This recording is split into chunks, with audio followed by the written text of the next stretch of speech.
Nous nous lançons dans une série d'entretiens autour de votre propre pensée.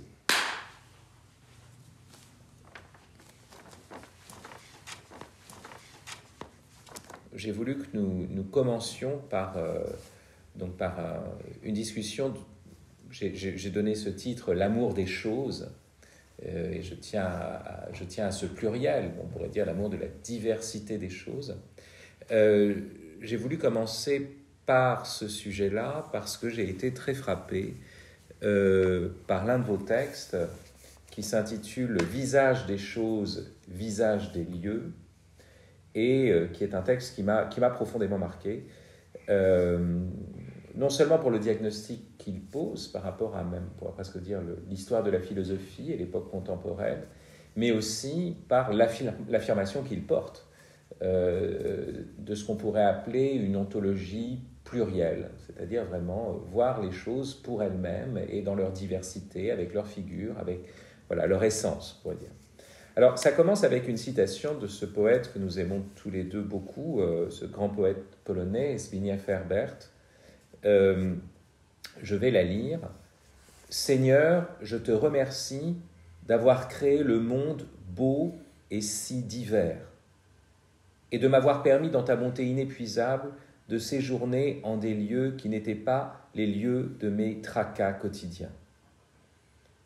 Et que la nature ait répété ses sages tautologies, la forêt était forêt, la mer était mer, le rocher était rocher. Et si c'est là ta tentation, alors j'y ai succombé pour toujours et sans rémission. » Oui.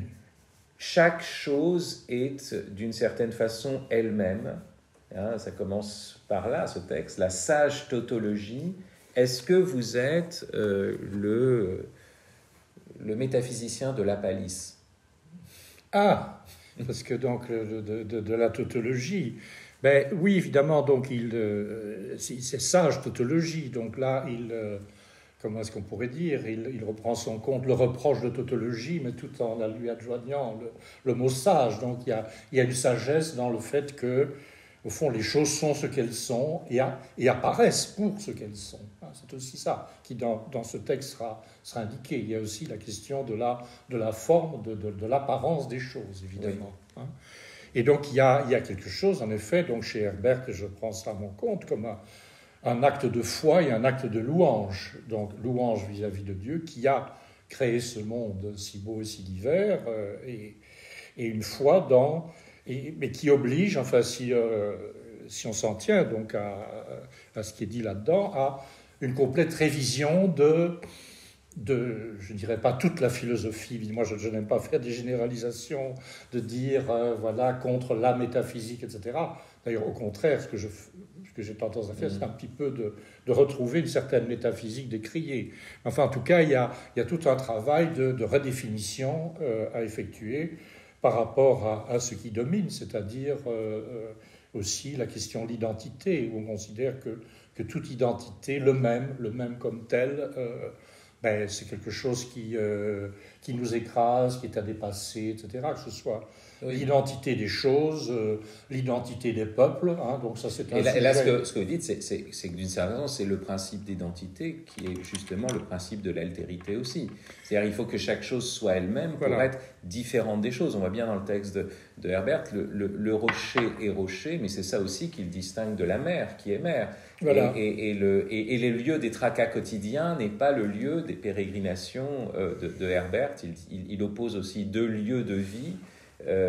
Et donc c'est quand même intéressant, j'y avais pas songé. Cette distinction, voilà. Oui. Donc chez moi, enfin, et ça réapparaît dans différents contextes, évidemment. Donc il y a quelques jours, j'ai aussi parlé de Stravinsky et j'ai beaucoup insisté sur la différence. Enfin, de Stravinsky et l'art en général, musical et autres, la différence entre des œuvres profanes et des œuvres sacrées. Oui. Et on pourrait dire que c'est aussi deux domaines, deux régions différentes, distinctes. Oui. Au fond, je n'y avais pas songé. Chez Herbert, il y a un peu ça, les lieux de notre tracas quotidien, des lieux différents. Du donc, voyage. en effet, voilà. En tout cas, il y a un principe un principe de diversité, il y a un principe et contre, alors tout de même justement, si il faut petit à petit dire en quoi cette idée, à quoi ça s'oppose, évidemment, ça s'oppose à des différentes conceptions qui ont en commun la confusion, le mélange, Alors, tout. vous parlez dans un très bel article, la tentation de l'indifférencié, cette tentation de l'indifférencié qui est aussi liée à ce goût donc du mélange peut-être, effectivement, du change aujourd'hui on dirait, fondé aussi sur l'idée de l'évolutionnisme, c'est-à-dire il y aurait la vie indifférenciée et chaque chose ne serait qu'une manifestation provisoire, mais la vérité de cela, c'est cette sorte de flux. Le flux serait la vérité plutôt de ces moments par rapport à ces moments de cristallisation provisoire qui ne serait finalement que comme l'écume ou la crête de la vague fait pour se résorber dans le tout indifférencié, c'est ça? C'est ça. Oui, il y a différentes manières d'aborder ça. Je crois que dans ce même article, je cite aussi Chesterton qui prend position, avec sa manière évidemment toujours très pertinente et drôle, donc vis-à-vis de la théorie de l'évolution, il n'y a plus de choses telles que des choses. Oui, c'est ce que dit Chesterton voilà. À propos de l'évolution et de son continuum. Cela vient à dire qu'il n'existe pas de chose telle qu'une chose. Tout au plus existe-t-il une chose unique, un flux de tout et de n'importe quoi. Et on fait cet éloge du flux, du tout et de n'importe quoi, qui est le soubassement de nombreux discours. Et à tel point qu'à la fin d'Hérétique, Chesterton disait, face à cette grande vague de la confusion, l'avenir sera constitué de martyrs, et ils seront martyrs pour avoir soutenu la vérité, simplement que le feu brûle et le mouille et que l'herbe est verte. Et on leur dira, ah ben non, en fait vous ne pouvez pas dire ça, parce qu'en réalité, non, il n'y a pas de chose. Non, on retrouve ça. Je ne me souvenais plus de ce passage de Chesterton, oui, qui va dans le même sens, effectivement. Mais moi je voudrais partir d'un point de départ, en fait ça arrive au milieu du texte, mais on sent qu'il y a ça à l'arrière-plan, et j'ai trouvé ça très très significatif. Vous parlez du travail d'un certain Léon Krier, qui s'intéresse à l'architecture et qui est architecte, qui est lui-même architecte, et qui va distinguer des objets architecturaux nommables et puis des objets architecturaux innommables. D'ailleurs, il les appelle so-called objects, donc soi-disant objets, parce qu'il n'arrive pas à avoir la consistance d'un objet architectural à proprement parler. Et alors, il oppose, donc on pourrait dire, parce que c'est un défenseur d'un certain classicisme, Léon Krier, il oppose donc la maison, dont on voit bien que c'est une maison, le musée, le campanile, l'église, à une architecture contemporaine où on fait des formes gratuites, l'expression de tel ou tel architecte à la mode, mais qui ne répond pas à une typologie classique, c'est-à-dire où les choses ne sont pas reconnaissables. Les musées sont des hangars, les églises sont des hangars, n'importe quoi peut avoir n'importe quelle forme, en fait, et ce qui fait que c'est un musée, c'est uniquement qu'il y a le nom musée dessus, qu'il y a le nom église dessus. C'est ça. Et alors, ça, au fond, vous reliez ça au nominalisme, d'une certaine façon. Quel est le problème de ça? Parce qu'on pourrait dire, mais c'est ça l'invite. Est-ce que vous ne voulez pas engoncer l'architecte, le geste créateur de l'architecte, dans des formes classiques, lisibles? Ben écoutez, ça évidemment, nous voilà dans le domaine de l'architecture, évidemment. Mais c'est un point de départ concret que je voudrais prendre. Oui, mais il y a plusieurs points de départ possibles. Il y aurait aussi la diversité de la vie animale, où ma référence évidemment fondamentale est Adolphe Portman, donc dont nous avons parlé une autre fois. Chaque espèce se présente. Le tigre est reconnaissable comme tigre, le lion comme lion, alors que si on explore les viscères de chaque animal, on constate que c'est à peu près identique. Enfin, donc là, on pourrait multiplier les exemples chez Portman. Hein. Donc ça, c'est le domaine de dans des la formes vie, vivantes. Dans la liberté de la vie, il y a une manifestation où chaque être apparaît avec sa forme spécifique et se laisse reconnaître. Et donc il y a...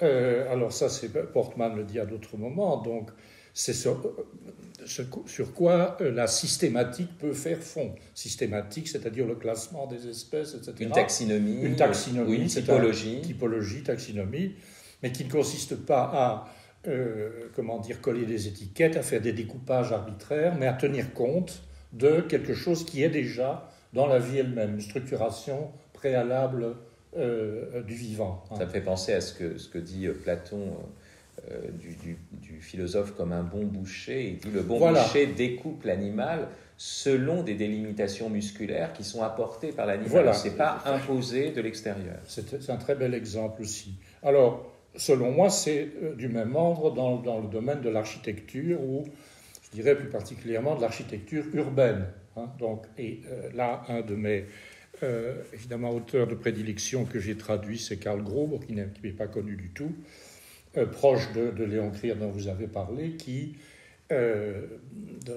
par de très beaux dessins, nous montre ce qu'était la ville allemande classique, classique médiévale en réalité. Bon, et dans laquelle il y avait en effet quelque chose comme une typologie. On pouvait reconnaître non seulement une église comme église, mais des différents types d'églises, les églises des mineurs, etc., les cathédrales, etc. Donc il y a tout un... Selon les congrégations. Éventuellement selon les congrégations. Selon les fonctions, effectivement. Peut-être, je ne sais pas, je ne connais pas encore suffisamment Fribourg.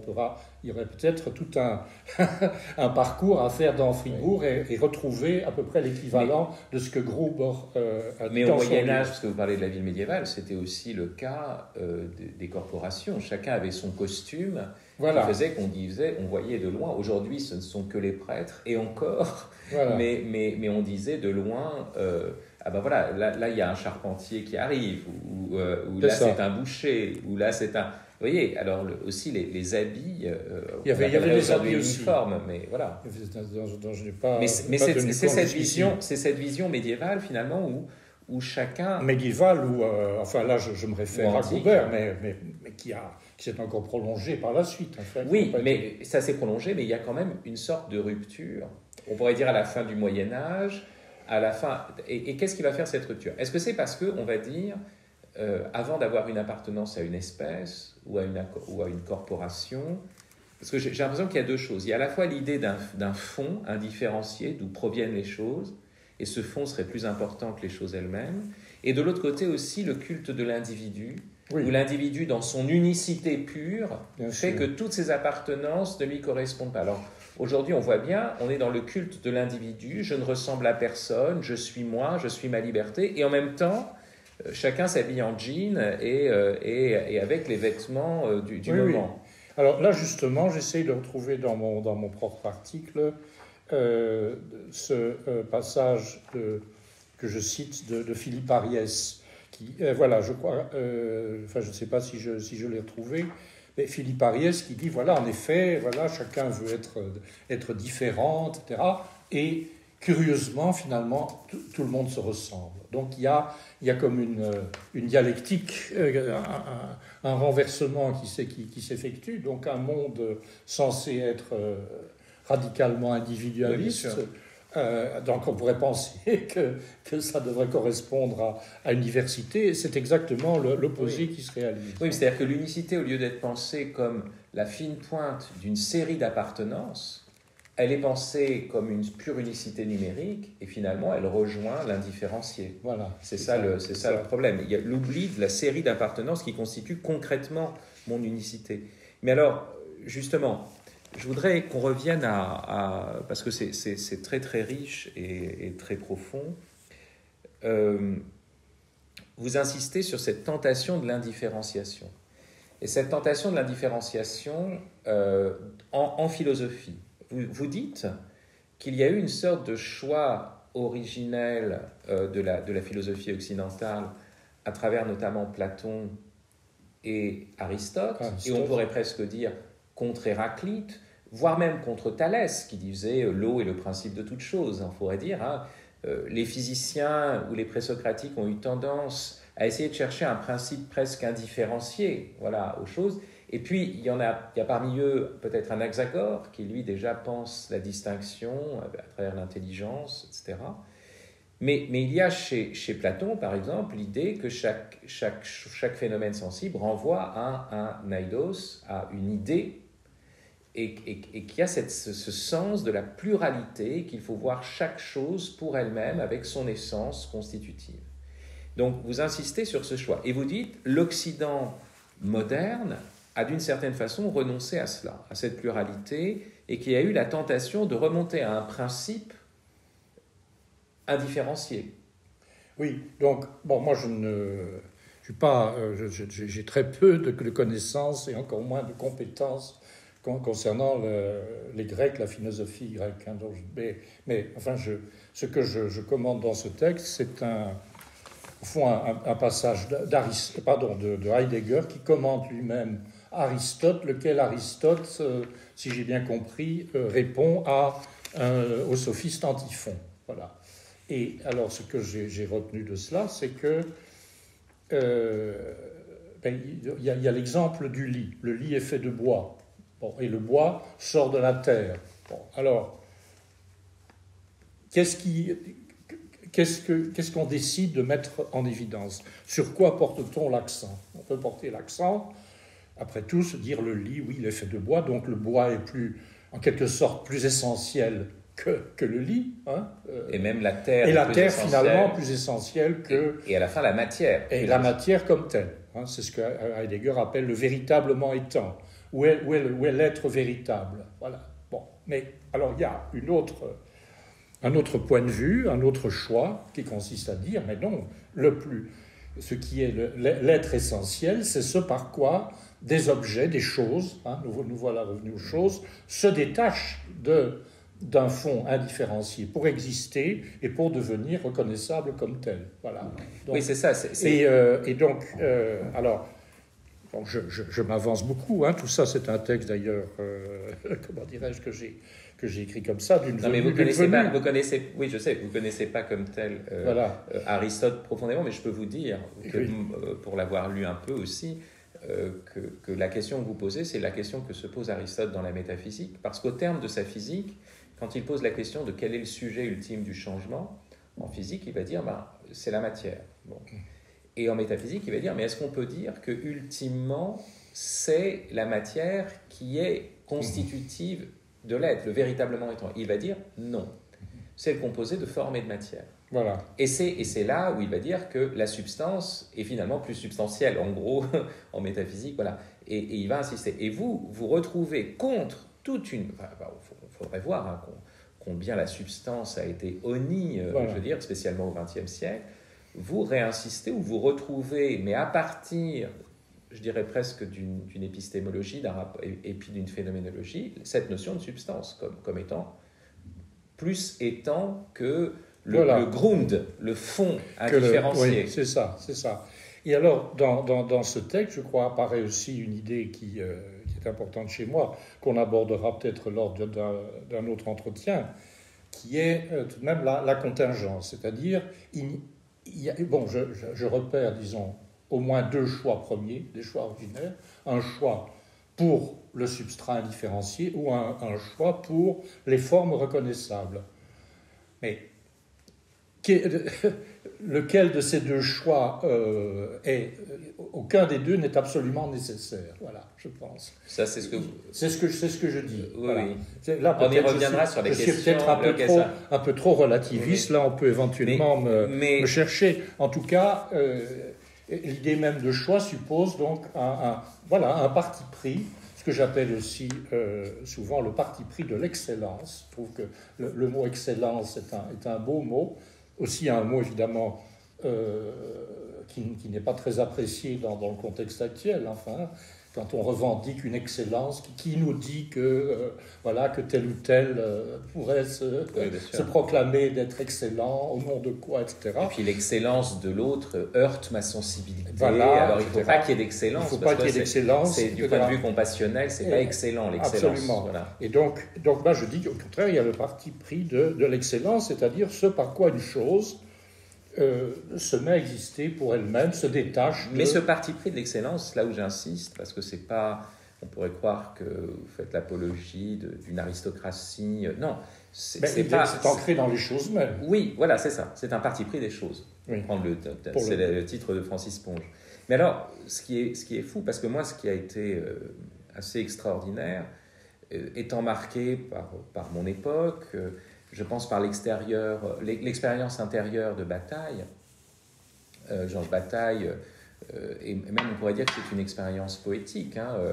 Je suis face à un rocher, mais il y a un moment où c'est plus le rocher, c'est le mystère de l'être qui me touche.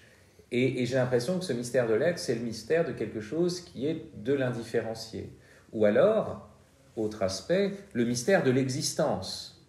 Et on voit ça chez un autre auteur, que vous critiquez d'ailleurs avec tendresse, d'ailleurs, dans Visage de choses, visage de lieu, Henri Maldinet, qui est peut-être la dernière, comme le pense Philippe Grosot, la fine pointe, on pourrait dire, d'une certaine forme d'existentialisme, ou de primauté de l'existence sur l'essence, où il dit, qu'est-ce que fait l'œuvre d'art? C'est de nous mettre en contact avec la pure apparition.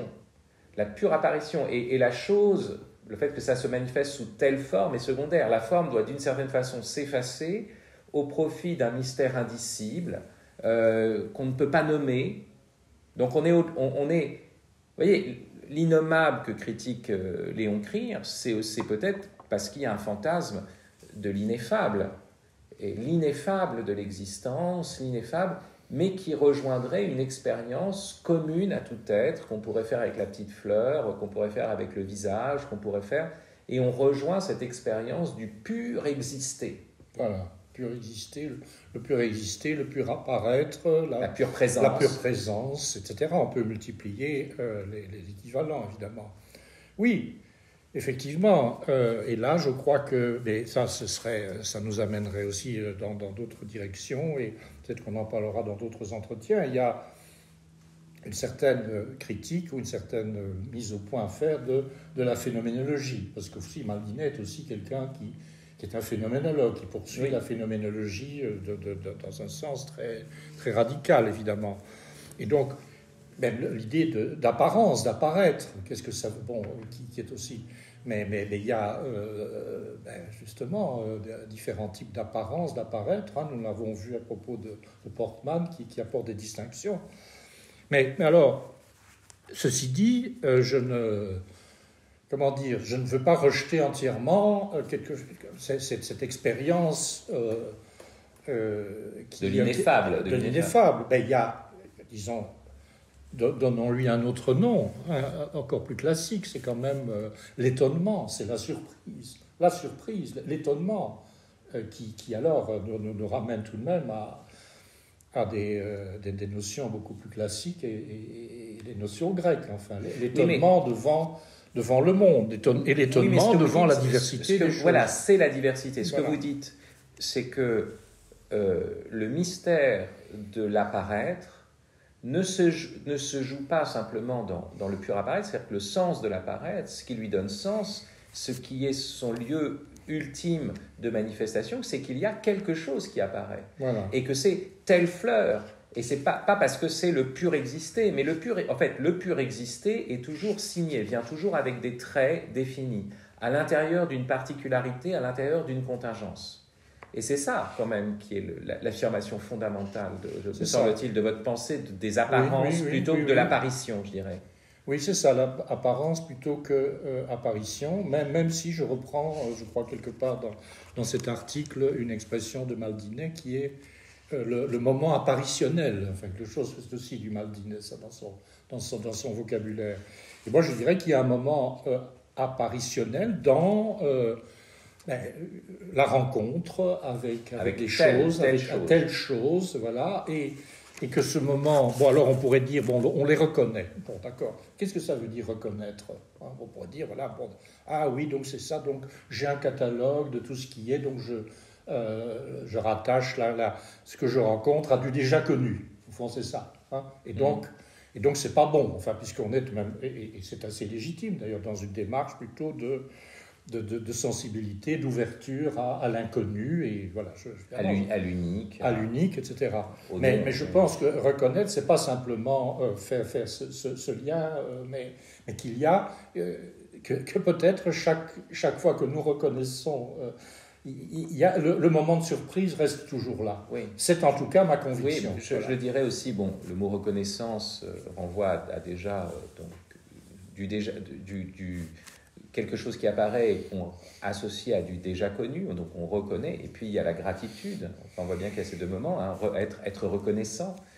Mais justement, ce qui est fort dans ce que vous dites, parce que vous réhabilitez Platon d'une certaine façon, c'est ça ce que je vois, vous réhabilitez l'essence qu'on a trop dissociée de l'existence, c'est que chaque chose arrive avec une sorte de générosité, le fait qu'elle arrive avec un visage, avec une intelligibilité propre, et que je puisse la nommer, que je puisse la nommer, ça fait partie du don de cette chose. C'est-à-dire que ce n'est pas le pur apparaître ineffable et qui me laisse sans voix, c'est aussi qui me donne voix, qui me permet de dire ce que c'est. J'ai l'impression que c'est ce moment-là aussi qui est le moment de générosité et de reconnaissance qu'on peut avoir. C'est-à-dire le fait que les choses viennent avec un visage. Oui, tout à fait. Et donc, voilà, on peut évidemment encore prolonger tout ça. Et alors, donc il y a tout de même, alors, pour en revenir un petit peu aussi à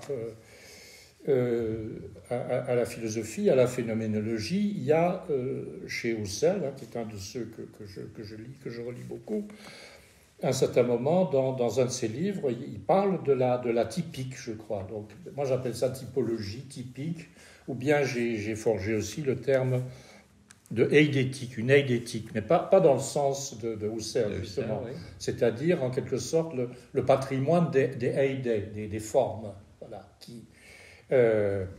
et qui préexistent, et auxquelles, mais que nous connaissons déjà, auxquels nous avons déjà été initiés. Hein. Donc, alors il y a tout ce thème aussi de l'initiation, ou de dire d'où viennent les idées, d'où viennent les idées. Hein.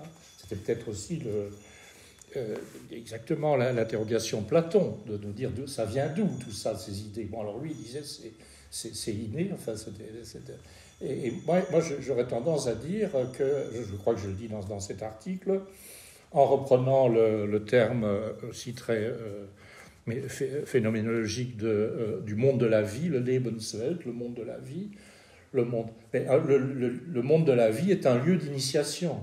Hein. Dans notre enfance, dans nos rencontres, nous avons été initiés pour la première fois. Nous sommes formés par cette diversité des formes. Et alors peut-être parce que la mère a dit, regarde, c'est une fleur. Alors peut-être que l'idée même de la fleur est apparue et c'est ce que nous portons en nous, peut-être. La merveille des imagiers, je pense, hein, parce que l'imagier qui donne une forme typique de la chose, avec son nom en dessous, et avec l'enfant, voilà, on passe les choses et on dit qu'est-ce que c'est, et on dit le nom.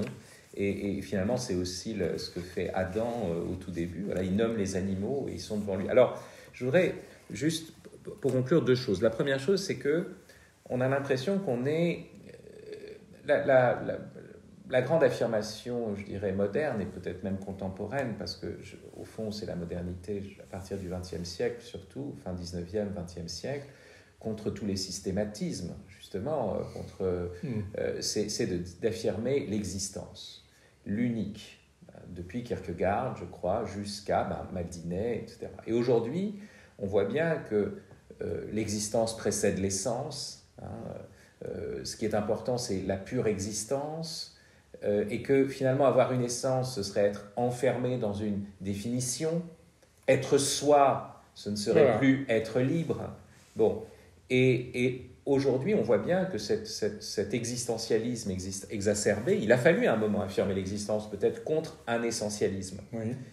Mais on est passé de l'autre côté, là. Et on est dans le culte de l'informe, d'une sorte de gratuité arbitraire, du changement, du travestissement permanent, du trans. Alors c'est la figure. Le trans n'est pas du tout un problème lié à des orientations sexuelles. C'est peut-être la manifestation la plus profonde de l'existentialisme ou de l'évolutionnisme, c'est-à-dire finalement une figure qui s'inscrit et qui fait affleurer le fond de toute la conceptualité sous-jacente finalement. Je n'avais pas songé à ça.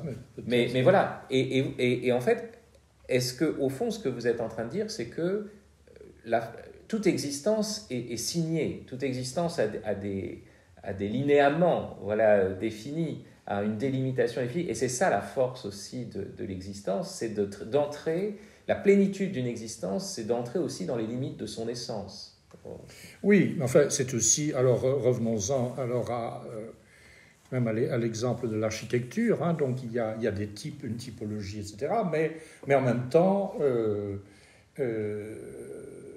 chaque église, chaque maison va quand même être différente à l'intérieur d'un cadre commun. Donc il y a la possibilité d'une invention. L'invention n'est pas exclue dans une sensibilité typologique, je dirais. Hein, voilà. Et je crois que j'avais été il y a déjà pas mal d'années à Toulouse. C'est aussi donc une ville qui a une unité dans sa couleur, etc. Et je m'étais dit, mais c'est extraordinaire, parce que quand même chaque maison est différente, alors tout en appartenant à un type commun et le type même de la ville. Donc, ce qui veut dire que dans cette manière de concevoir les choses, une forme d'invention et de liberté n'est absolument pas exclue. Est-ce que le mot fidélité aurait un sens pour vous? Parce que je pense tout de suite à une figure, forcément la figure conjugale, c'est-à-dire on pourrait dire c'est un enfermement que de vivre toujours avec la même femme, d'être un homme, d'abord tourné seulement vers les femmes, puis de vivre toujours avec la même femme.